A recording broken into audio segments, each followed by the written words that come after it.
أني على مود أجي لهذا المكان لازم أركب قطار، وهذا القطار 4-5 ساعات، وأني راكبة القطار كنت ضايجة وكنت سامعة خبر، يعني خبر مو مستحب بالنسبة إلي، وكنت شوية أشعر بالإحباط وهاي السوالف كلها. حتى الكتاب اللي كنت جايبة وياي مالي خلق أي شيء أقرأ.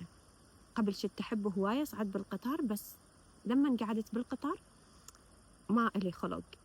فمكاني يم جامعة القطار، وأني قاعدة بالقطار، القطار ديمر وقف القطار بمحطة، وبهاي المحطة كان أكو فد بيت كلش كبير أخضر كلش حلو، وبحديقة هذا البيت شفت غزالة، هم ناحتين غزالة من خشب.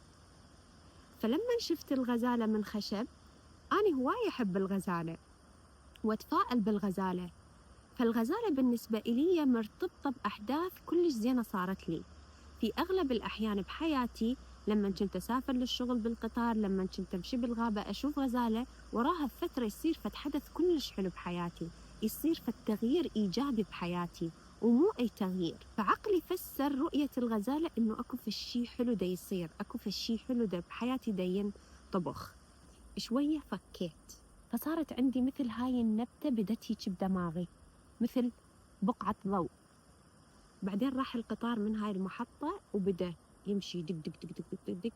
فشنو الفكرة اللي اجتني؟ هاي الغزالة مو حقيقية، فمو بالضرورة رؤية هاي الغزالة اللي هي من خشب راح تكون دلالة على إنه أكو شيء حلو دا يجي بحياتك.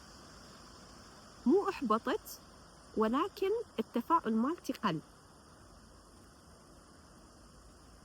بعدين القطار بدأ يمشي يمشي يمشي يمشي، شفت غزالة دا تاكل.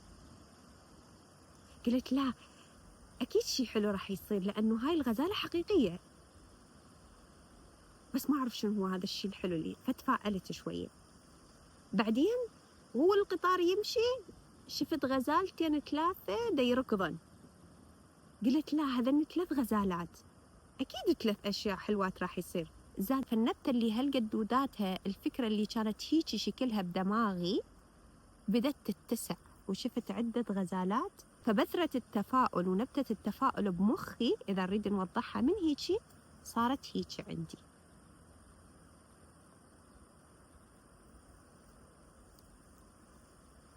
بس ما أعرف شنو الحلو الشيء اللي راح يصير، بس أساس هذا التفكير الدماغي عندي والمشاعر اللي قام يفرزها بجسمي، وصار عندي انشراح وصار عندي نوع من التفاؤل.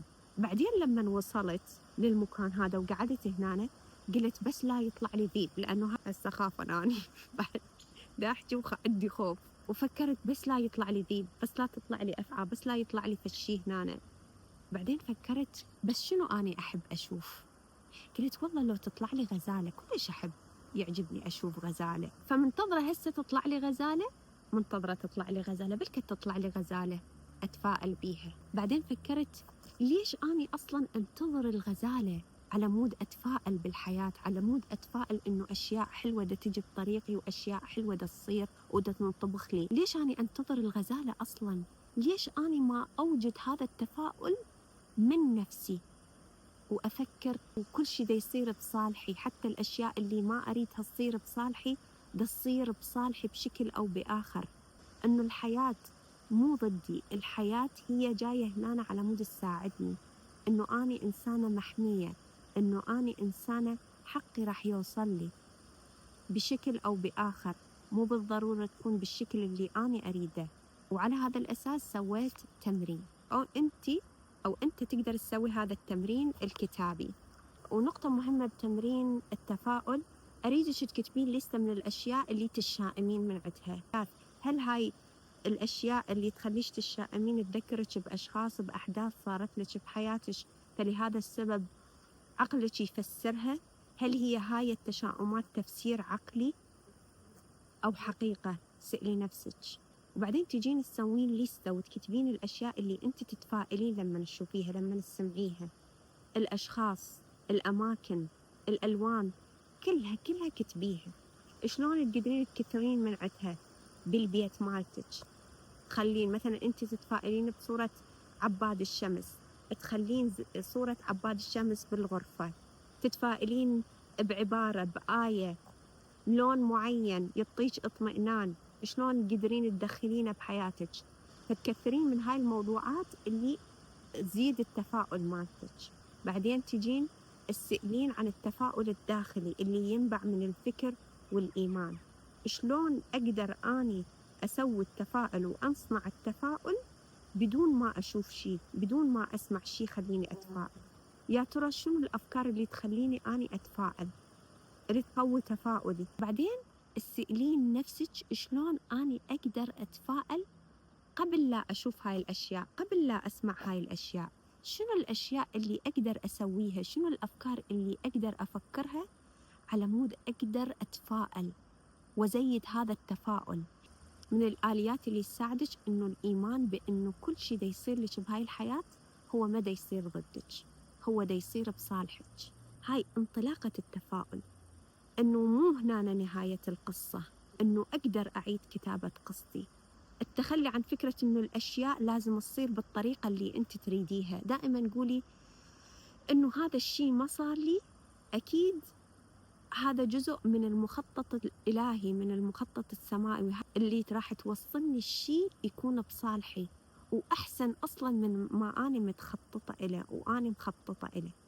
فمن خلال التفكير الإيجابي، من خلال الإيمان، من خلال التخلي، من خلال الانفتاح النفسي لحلول أنت ما كاتبتها، أنت ما حاسبتها بالحسبان، راح توجدين التفاؤل.